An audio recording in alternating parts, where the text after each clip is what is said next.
This is Cashflow Ninja. My name is MC Lobsher. Thank you so much for joining me again in another fantastic episode of Cashflow Ninja and spending your most valuable resource, your time with me. I've got a great guest, Bob Wells, entrepreneur par excellence. He's an educator. He's a coach.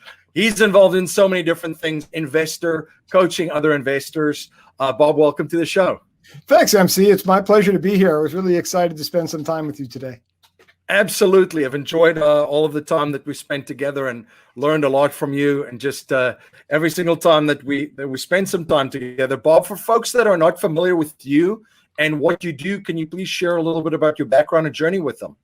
Yeah, I can. I'll start way back. I was one of those kids that never did really well in high school. You know, I never went. I had kind of other things on my mind. When I was 19, I went into the Marine Corps, which was probably a good decision for me. But 8 years in the United States Marine Corps, left as a staff sergeant, went to Saudi Arabia for 5 years as a military advisor. And I came back here in 1995 and I went into the real estate business. And I was a real estate sales professional for a while, till around 2004.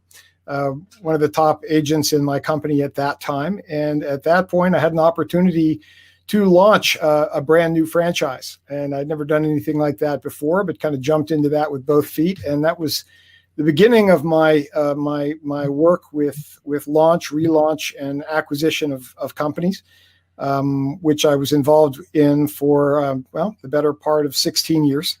In kind of halfway through that, I became very interested and active in real estate investing. Actually, I should say I started in 2004. I guess I probably put it into a whole new gear after that. And since then, I've been actively involved in investing in apartment buildings, in commercial buildings, also in hospitality, and I'm a venture capitalist. I've launched a couple of companies, financed the launch of a couple of companies. And just overall excited about business, excited about leadership, and being a part of that has always jazzed me up. Now, the franchise that you got involved with, the real estate franchise, that will give folks quite an insight of how things get off the ground, because Keller Williams is now a household name, right? It is. And in 2004, I was with the balloon company, and I had a great time there. I made a lot of money there, and I guess I was looking for something else. And my wife and I started to kind of open our minds to other opportunities. And we were at a training event, and we heard about this company called Keller Williams. It was kind of a Joe Stumpf training event. It was like third party, and it intrigued me. And but I'd never heard of it before. And we started to get more and more interested in various aspects of that company. And we started to look for a franchise owner who would open a company so we could join it, which is a little bit backwards. But we met with a couple of people. I just wanted to become involved in the company. I didn't want to do it myself. Didn't want to be the guy who launches the company. I wasn't ready, willing, or able to do that. Wasn't my background. And I found a guy named Mike Campo who I just liked. You know, I think who you're in business with matters a lot. And after speaking with him for a while, I said, this is somebody that I could really learn from, and that I could fill in some gaps for the talent that he needs, and vice versa. So I launched the company in Allentown. We started with eight agents in 2004. And honestly, I was just trying to keep the job long enough for my mother-in-law to visit from England, so I didn't look bad if I got fired, you know. I was a little bit concerned. I'd never launched a company of that scale before, but within 14 months, I think we were at 130 agents. So we went from 8 to 130 in a period of time. But I think the most important thing about that journey, MC, was why I did it and what I sacrificed in order to do it. Long before I had learned about Keller Williams, I realized that for me, passive income was more important than active income. You know, I gave a far higher value to passive income. And when I looked at the opportunity to launch a company, I saw an opportunity to have ownership in that company, to work for equity. And a mentor of mine for some time, David Osborne, said something to me a while back. He said, you should only work for two things, knowledge or equity. And I felt I could learn from Mike. So the knowledge was there. And I knew that I could be an owner of the company if I performed at a high level. And I told him that. I said, Mike, I don't want a big salary. As a matter of fact, I'd rather have a very small salary, and I'd like to have an opportunity to get bonuses to make up the difference. And if I perform at a high level, I want to keep a part of the company, replace myself, and we'll do it again. Right. Yep. And, I picked the right guy because he looked at me and he said, okay. And we did. I bought a small percentage of the company when we first started. Within that 18-month period, I earned another percentage of the company, and I replaced myself, and we did it again. And we did that 9 times. So I launched, relaunched, or acquired 9 companies over a period of time, each one having an ownership of below 15%. I like that number because at 15% ownership, you have a substantial stake in the success of the business, but people don't miss you when you're gone. And if that makes sense. And when I first took that role in the first company in the Allentown market is where we launched the first company, I stepped down from a $250,000 in income selling real estate, $250,000 a year, to $45,000 salary, right? And people say, well, why do you go from a $250,000 income to a $45,000 income? And the bottom line was, I believed that in the long run, owning a small piece of a lot of things would not only be a much bigger income for me, but it would set me free. It would allow me to do whatever I wanted to do whenever I wanted to do it. So that was my kind of history in launching businesses and keeping percentages of those businesses, which is the basis for the revenue created to invest in other things. Right, which frees you up and allow you to do other things and all of the fun things that you're involved with right now. I have a question. When you launch this, if you had to look back now and the success, I mean, Keller Williams is probably one of the fastest growing real estate brokerages now in the United States, and you could probably speak for other markets too. But if you have to look back in the companies that you were a part of launching and maybe the franchise in general, what are some of the things that you did well that you said this worked, this didn't necessarily work? What were some of the main drivers of the growth and success? Mm-hmm. First and foremost, it's the ability to see something that doesn't exist. Investors, don't sleep on this market and trends. Did you know that in many cities across the U.S., renters now outnumber owners? And demand will only increase. More and more will be renting in droves, and it's putting the squeeze on a tight rental market. Four Peaks Capital Partners has been successfully investing in this proven, recession-resistant sector for years, providing investors with passive income and capital appreciation. Protect your portfolio and invest in private real estate funds because the demand for affordable housing will only increase. Invest with Four Peaks and let us do all the work. Find out more by calling 8775-INCOME. That's 8775-INCOME. Or visit privateincomeinvesting.com. That's privateincomeinvesting.com. And to inspire people to do the things they don't want to do to get what they really want. I know when we first launched the Allentown Market Center, none of us knew what Keller Williams was. Nobody knew if it was going to really work. And I remember when I asked Mike Campo, I said, how big do you think this company might be? And he said, well, 150 agents maybe. And I said, Mike, you don't understand. This is Allentown, Pennsylvania. We don't have companies with 150 agents. And he said, yeah, you also don't have companies, named KW. And I said, well, true enough.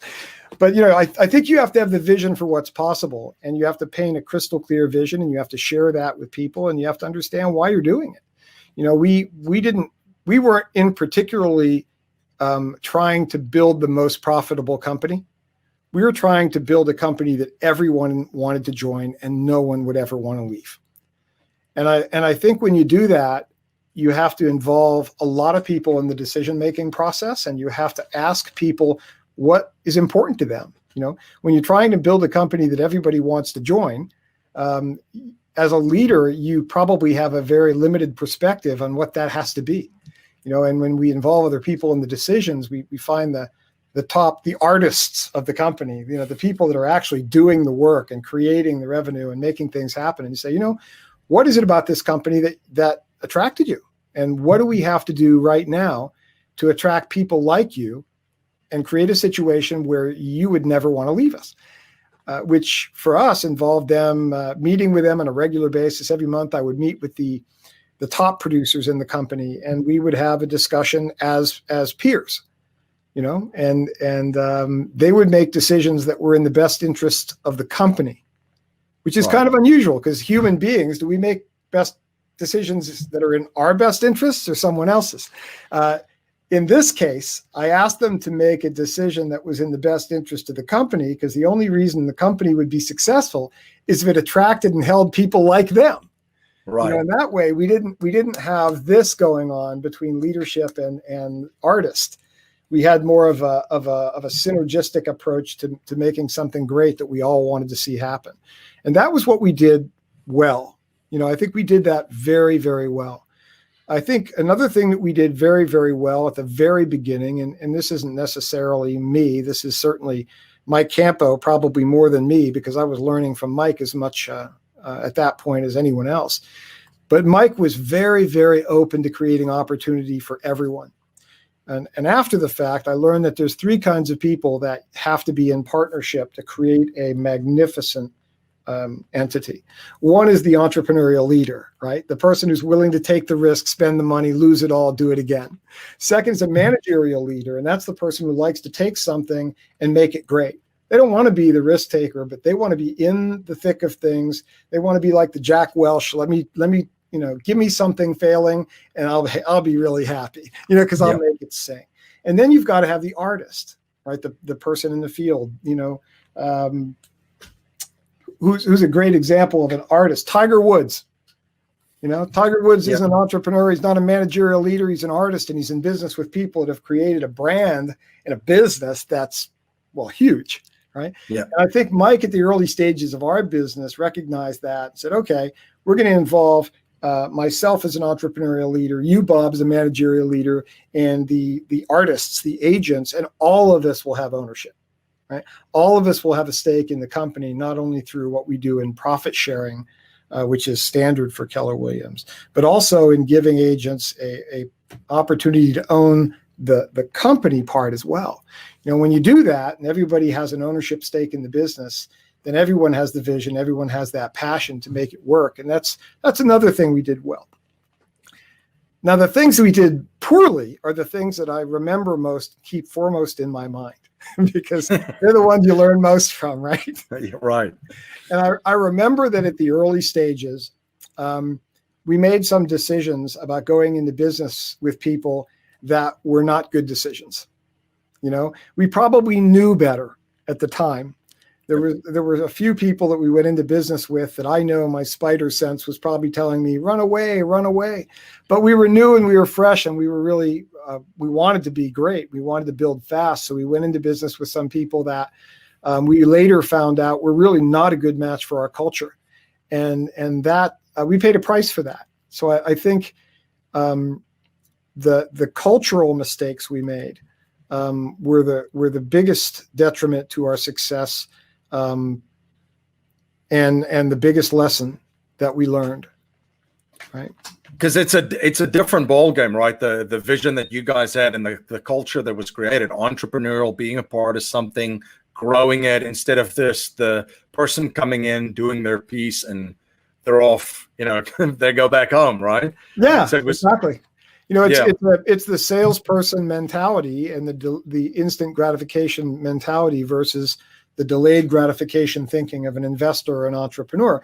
And I think, when we go into business with people that don't understand that delayed gratification and the power behind it, it's our responsibility to adjust their belief systems so that they understand how powerful that'll be and what a difference it'll make to their families. Yep. Because it's absolutely huge. And the peer group that you guys created too is something out of this world. So there's a culture there of accountability. There's a culture there of mastermind, a tribe of millionaires. And you were there right at the beginning. Previous guests on the show, Dave Osborne and Pat Hyben. has been on the show. If you folks haven't listened to those 2 episodes, check it out at cashflowninja.com. But the Gobundance group that you were part of in creating in the beginning, maybe you can speak to that, the importance of accountability and the importance of a tribe. Because I remember, for our listeners, a little bit of inside scoop here. The first time I met Bob, one of the first questions he asked me is, so who do you spend your time with?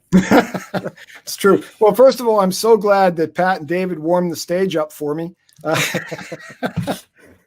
They truly are people that I admire at the very, very highest level. I remember in 2012, MC, I have a lot of goals. I'm a goal setting machine. And one of my goals in 2012 was to surround myself with mentors in several key areas of my life. And I had a lot of goals that year. And come the beginning of 2013, I realized that I had not achieved that goal. And I got a call from Mike McCarthy, who's a good friend of mine, regional director for our companies here in Pennsylvania, since moved to Texas. Also a good friend of Pat and David's. And he said, listen, I've got a group of guys getting together in Colorado, and we're going to mastermind wealth creation and have some fun and do some skiing. And I said, well, who's going to be there? And he said, well, Pat Hybe and David Osborne. Okay. It took me about that long to say, okay, because those are exactly the kind of guys that I wanted to be around. Because as we all know, we're the average of the 5 people we spend our time with. We grow into the conversations around us. And I said, okay. So I went out to Colorado, and I was on David Osborne's table. We were masterminding for a couple of days. And at the end of that, he talked to me about Gobundance, and he said, do you want to join? And there was a pretty high barrier of entry, to get into this group. And I said, I'm not quite there, David. I'm going to be honest with you. I'm just below this threshold. And we talked to me about my investments and my strategies and what I've done in my life. And he said, Bob, you're already there. You just don't know it yet. So I joined up, and that was in 2013. I was a founding member. That was the first year that we had something actually formal outside these guys' house, I believe.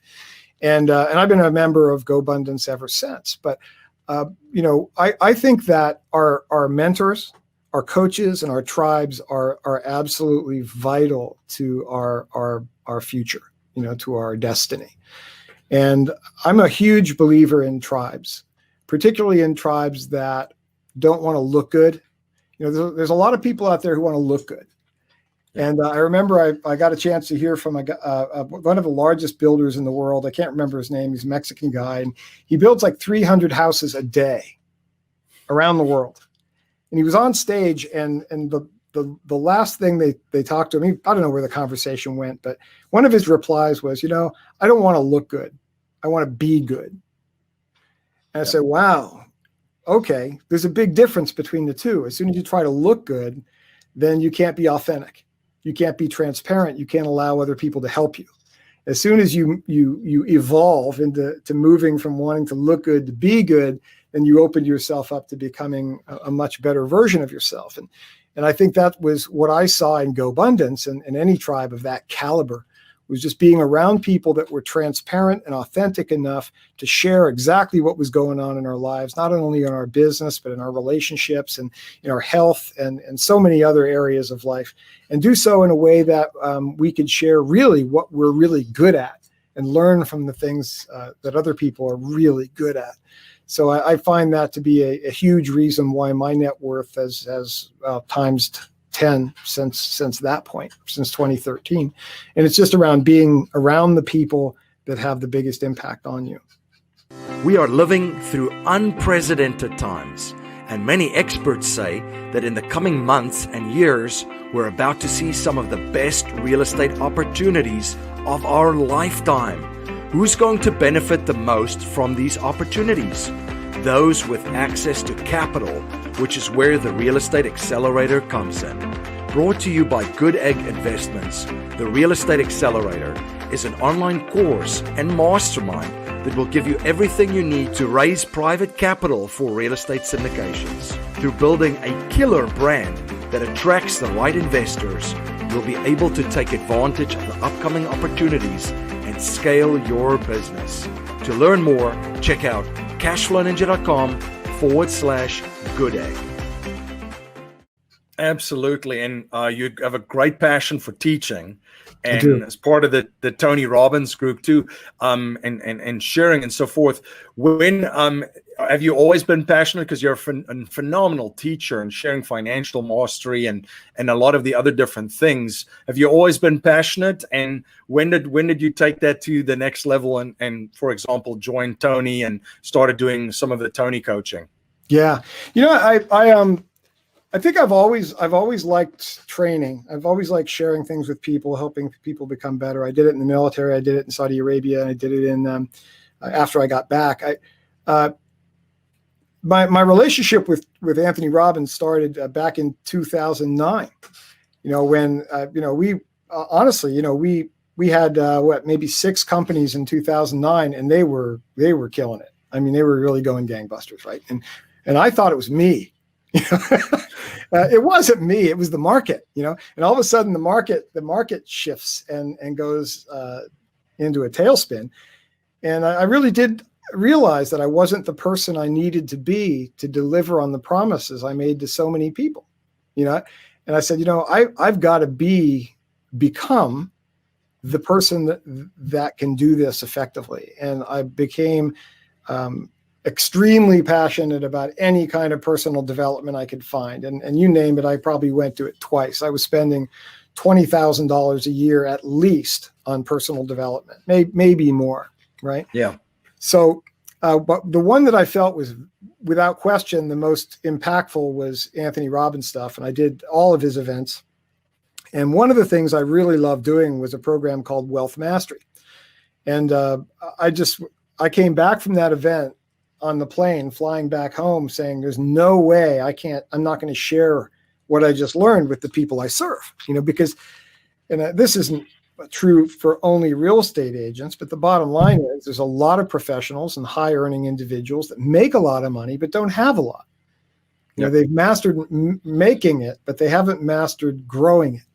So I said, that's what that program was about, is taking the resources that you have and creating financial independence. So I started to teach that to small groups of people. And we have about 1,800 agents. So we have a good captive audience within our own companies. So I started to teach it within our companies to agents and started to realize that people that were doing this program, most of the challenges were not mechanical. Most the mechanics of wealth creation aren't that complicated. But it's what's in our heads that really stands in the way, right? It's the limiting beliefs and the patterns that we run every day as human beings, and those things that get in the way of really becoming financially free. So I started to realize that by focusing not only on the mechanics but on the mindset and how to think, I'd have people come back to me again and again saying, "Wow, you've changed my life. My entire financial situation is different." 18 months after your program, everything is different. And it's just because I've changed my habits that are changing my outcome one day at a time. So, that kind of got me fired up. And I started to work a little closer with Tony. So for the last couple of years, I've been an international trainer with Tony. I travel around the world and facilitate his programs everywhere from Florida to Fiji. And I love doing it. My wife, Usha Patel, who's been my soulmate, life partner, and wife for 32 years, is also a trainer with Tony. So we travel together. And I think just being in environments like that and committing to becoming your best version every single day is a very fulfilling thing. Yeah. I think all of us want to create wealth, I think, to a certain extent, if nothing else, for certainty and for security, to know we'll be okay. We all want to have some kind of variety in our lives, and we want to be significant. We want to make a difference, and we want to have a love and connection in our lives. But there's a lot of people that have those 4 things that are miserable and aren't fulfilled. And it takes a little evolution sometimes personally to realize that we don't become fulfilled as human beings until we grow, and we continue to grow and grow and grow and grow, and we contribute beyond ourselves. And I think when people look at this environment outside the glass, the COVID-19 environment, right? Yep. A lot of people are pretty distressed and sometimes depressed about the environment. And I think the main reason for that is they're focused on certainty and variety and love and connection and significance. But what they're not focused on is growing and contributing. And I think if they did a little bit more of that, they'll find that they become fulfilled even in very difficult environments. Yeah. Yeah.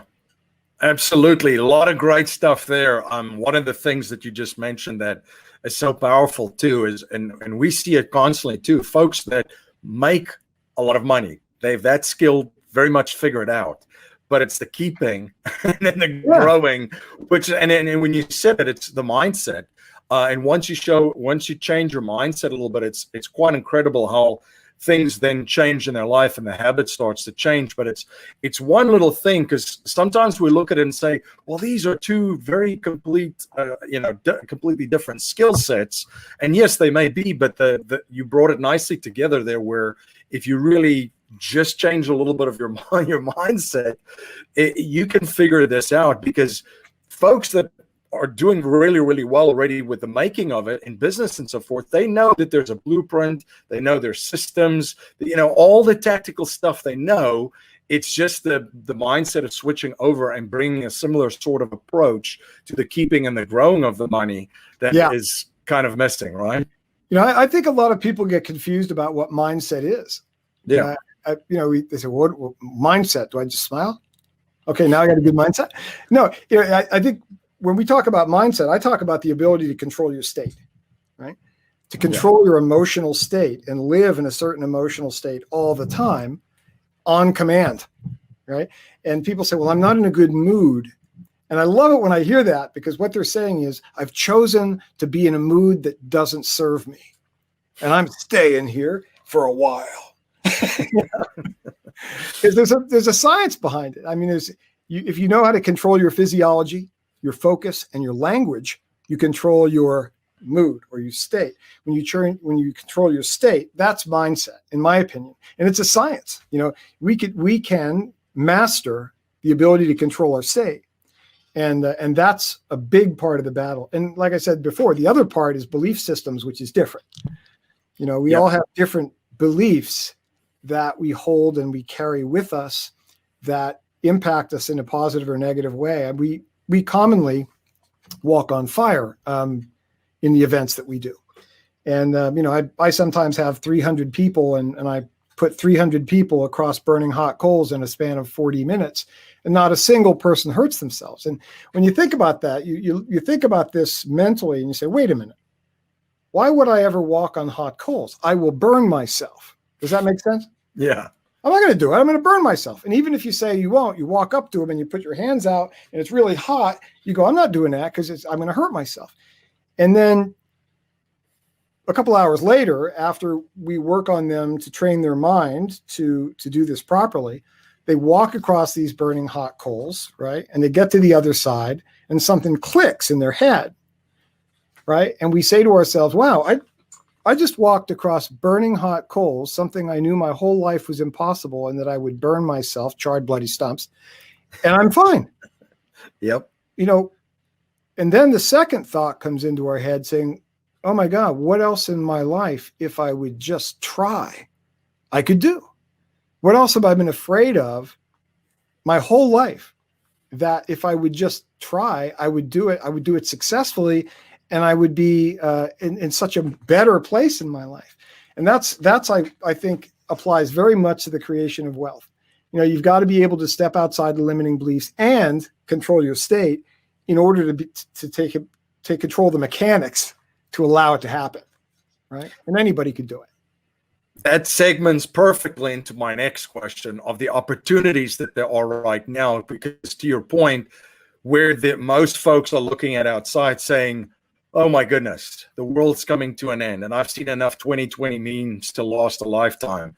But then there's a different set of folks right now that I'm looking around what some folks are doing just in my network, from losing 50 pounds to raising, X amount of dollars to starting 2 or 3 different business. This all happened in the same year when most folks are hiding, under the table, basically. Well, yeah, I think that crisis and opportunity are very closely related, and we also live in a cyclic world. particularly economically. Our economy works in a very mechanical way. I'm a big student of Ray Dalio, world's biggest hedge fund manager and probably one of the nicest guys you'll ever talk to. But Ray says there are three things that are pretty predictable: a productivity growth curve, which means the more we learn, the more we produce, and that pretty much goes up all the time. Then we have a long-term debt cycle that it goes up over a long period, back down and back up. It happens about once every 100 years. And we have a short-term debt cycle that lasts about every 10 years. And in 2008, we had a crash. 10 years later, 2018, you start thinking, we're going to have some kind of correction. So people that study the economy were probably expecting some kind of correction in 2018. And we were kind of surprised when it wasn't there in 2018, 2019, 2020. And then all of a sudden, COVID hit. And that was not the trigger that we expected.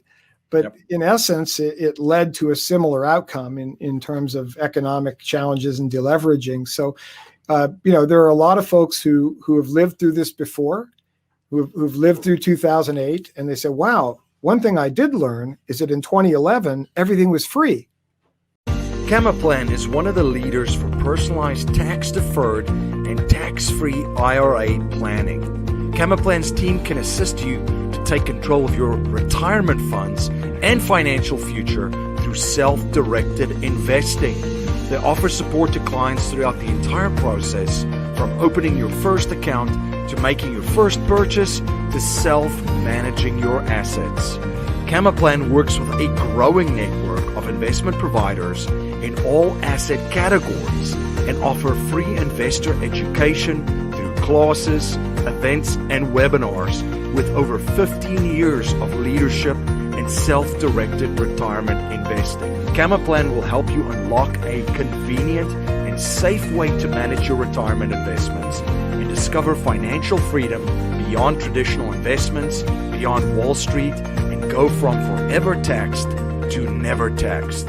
Start to take control over your retirement funds and financial future today by visiting cashflowninja.com/CAMAPLAN. Right? Everything was undervalued. I mean, if you wanted to buy an investment property or just about any kind of investment in 2011, if you had cash, you did super well, because by 2015, all those assets were much, much more valuable. That's how people become wealthy. So the people that you're mentioning today that are excited are the same people that learned the first time, that probably said, this is going to happen again. I'm going to cash up. I'm going to have the resources that I need. And when the time comes, I'm going to be prepared to take advantage of those low-priced assets, which is what we're seeing now. So, I think it was, history allows us to understand the future. And that's something that serves us all. Study history. We have a little bit of a crystal ball, and we don't have the exact timing, but we got a good idea what's going to happen in the future. Yeah, it's, is it Mark Twain that said it doesn't necessarily repeat itself, but it sure does rhyme, right? Yeah, exactly. And it, again, your mindset has a lot to do with this. I wake up every morning and I say 4 words: this is my time. This is my time, right? Yep. And I remind myself that I am not a victim. This environment's not happening to me, it's happening for me. And I think everyone started to think about that and ask themselves a question: does life happen to me, or does life happen for me? If they can reframe that everything in life happens for them, they'll be very, very excited every single day, regardless of what happens in their lives. Because when you think everything happens for you, you tend to reframe the meaning of everything that happens to you. Yeah. If you get hit by a car and say, wow, I'm lucky I got hit by this one, because I would have got killed if I had got to the next curb. And I maybe that's a little oversimplistic, but I think it's true. No, it absolutely is. And one of our core messages in the show, because we talk about money, we talk about wealth creation, but one of the core, really foundational things that I show is to leave our families, communities, and the world better than we found it by passing down a mindset, values, and principles to future generations, not just money. So, Bob, if you cannot pass on any money to future generations and we're only allowed to pass on 3 principles to them to build wealth and achieve happiness and success, what would they be? Well, I think the first thing that I would do is come up with a purpose for being here. Come up with a purpose for being on the planet, because a lot of folks go through their life without a purpose and without clarity on why they're here. My purpose is to create a positive and lasting change in the lives of people. So when I wake up in the morning, my questions all revolve around how I do that. How can I create a positive and lasting change in the lives of people? The reason I'm on the show today is your show aligns with that purpose. So it gives me a platform to share what I can to maybe change people's perspective. With respect to wealth building, I would say this. It's an easy process. You have to know where you're going. You have to create a crystal clear vision of what your life is going to be, because that's the magnetic pull. You have to know where you are. And sometimes that's a lot less comfortable, because sometimes we're in a financial position we don't like, but we have to get real. We have to get right. So we have to know where we're going. We have to know where we are. And we have to understand the obstacles in the way. What's between us, where we are and where we're going. Fortunately, every human being that's ever created wealth has pretty much ran into the same obstacles. So we just study history, study people who have achieved this before, and we understand what not to do. And then we create a path, right? We have to have a path through those obstacles. So if you understand where you're going, understand where you are, what the obstacles are, and you find the path, creating wealth is an exciting journey. But I tell people, what you focus on expands. The more books you read about wealth creation, the more seminars, podcasts, webinars, live events that you go to about wealth building, the more wealthy you will become, period. You've got to invest in yourself. I'll leave you with this. Warren Buffett, back in 2009, they asked Warren in a interview, they said, Warren, what's the best investment right now, in this horrible economy? And he said, the best investment today is the best investment every day, and that's to invest in yourself, right? And that's what I would share with the people here. I must go, unfortunately, but man, I've had a good time being with you. Your questions are outstanding, and it led the conversation in great directions. Absolutely. Thank you so much for coming on the show, Bob, and just sharing your journey and your knowledge and providing so much value for my listeners. Is there a place that folks can follow you or reach out or contact you? Yeah, absolutely. They can contact me at bobwells.com. I'm sorry, bobwells at kw.com. Bob Wells, BOBWELLS at kw.com. Got a great website for people who want to listen. I have a podcast called KPG or Get Real, the Get Real Show. It's on kpgrocks.com, kpgrocks.com. And both of those spots would be a good place to connect. Awesome. Thank you so much again. Appreciate you. Thank you, MC. Pleasure's all mine. All right. Bye-bye. Cheers.